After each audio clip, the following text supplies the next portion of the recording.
energy or effort. And Dhammapada says the perfection of energy is stated immediately after the perfection of wisdom, because the function of wisdom is perfected by the arousing of energy.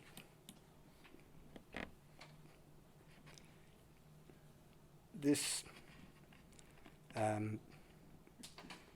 concept of energy is one of the 5 faculties. The word is indriya, or one of the 5 powers, bala. The difference between a faculty and a power is when the faculty is developed to the extent it cannot be shaken by its opposite, then it is considered a power, a bala.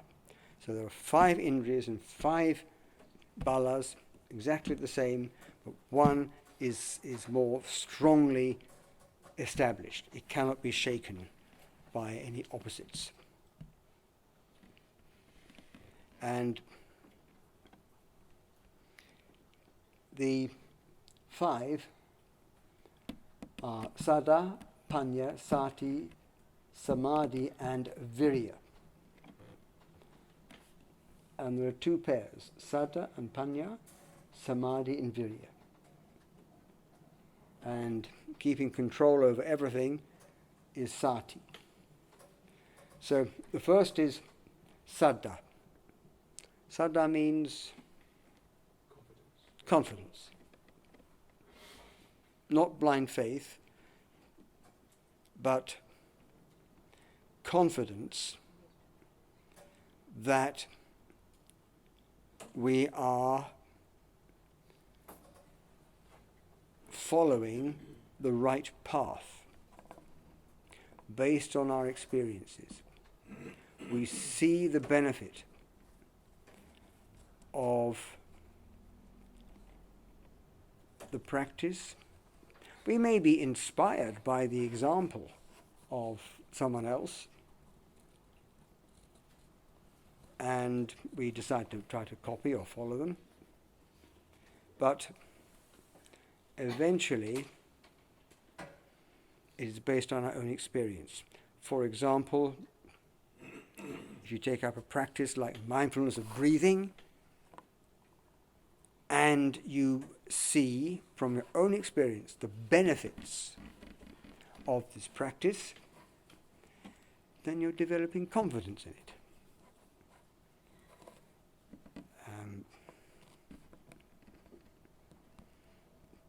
So the more we call positive feedback you get from the practice, the more confident you become in it.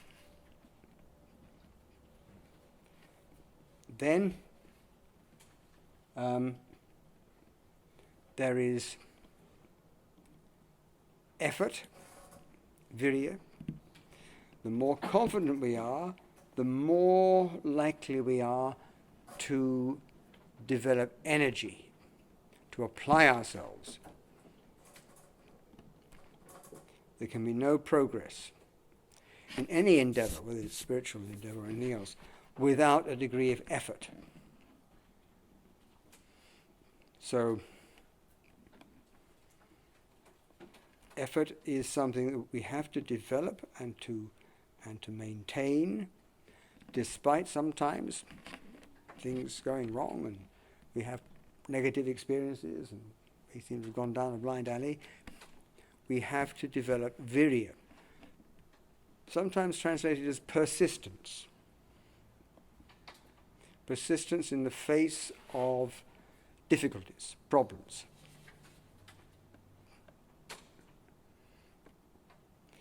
Then we have mindfulness.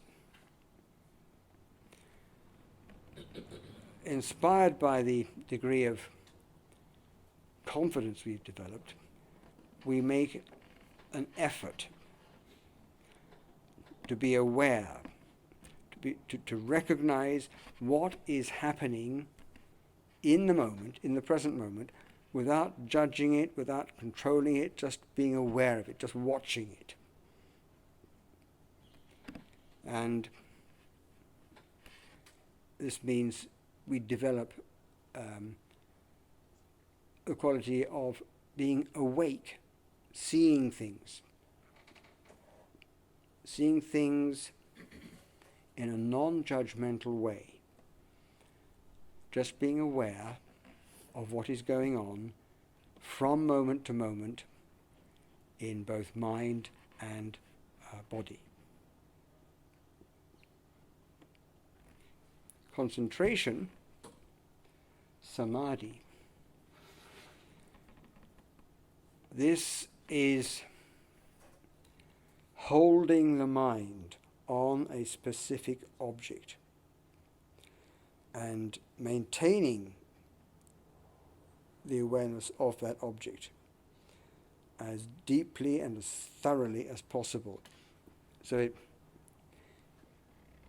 it penetrates below the kind of normal chatter going on in the mind, and it helps us to see things correctly. It means that we can be aware of the changing nature of our experience. We can begin, as in fact all of the three signs, tilakkhana. These 5 faculties are to be kept in balance.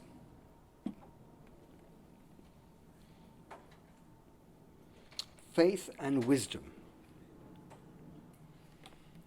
If you have lots of faith but no wisdom, you will become what's sometimes called a good-hearted fool. You'll believe anything, quite undiscriminate, without any discrimination. Whatever you want told to believe, you'll believe it because you're full of faith. So you need the wisdom to control the faith. On the other hand, someone who is strong in understanding but weak in confidence or faith, the problem there is the development of the mind. You develop into a very cunning person.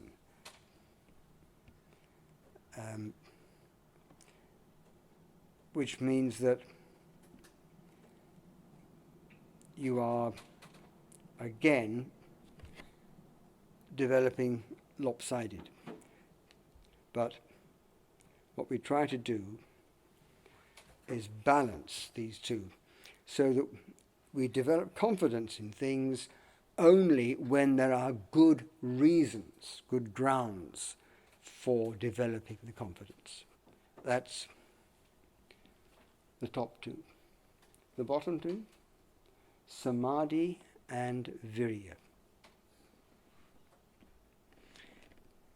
If you have strong concentration but very little energy, then the mind becomes very lazy, idle. On the other hand, if you have strong energy but no concentration, the mind can get very agitated,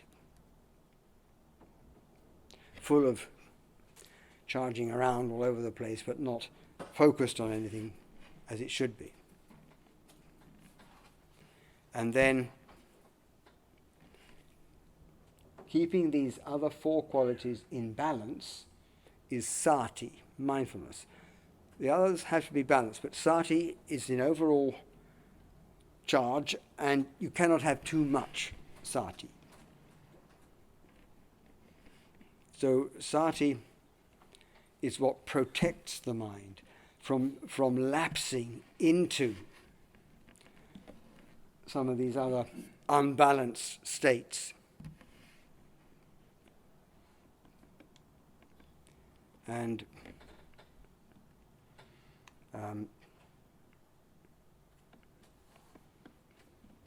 the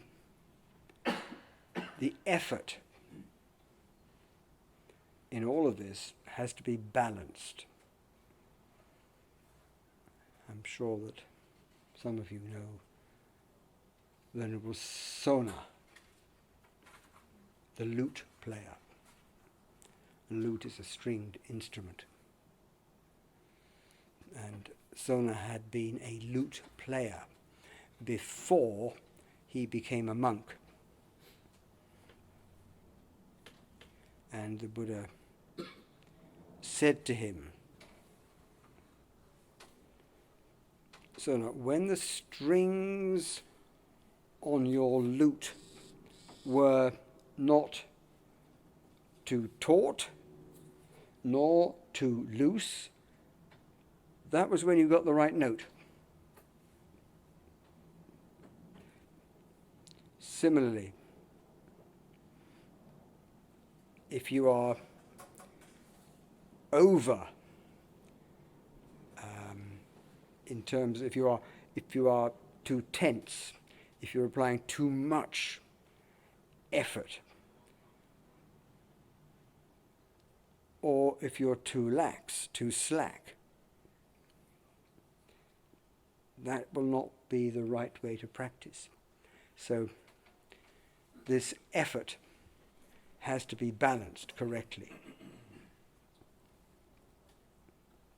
And he said that after he was told that, Venerable Sona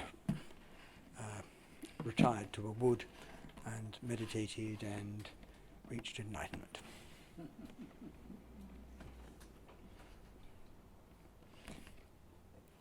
Energy, Viriya,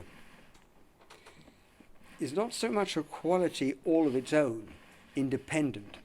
It is more something which has to be spread over all the other 9 qualities.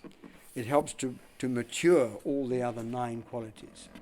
So it helps to bring them into perfection.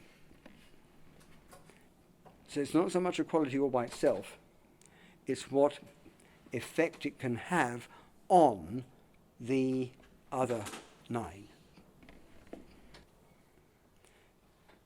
The best example of Viriya was, of course, the Buddha himself.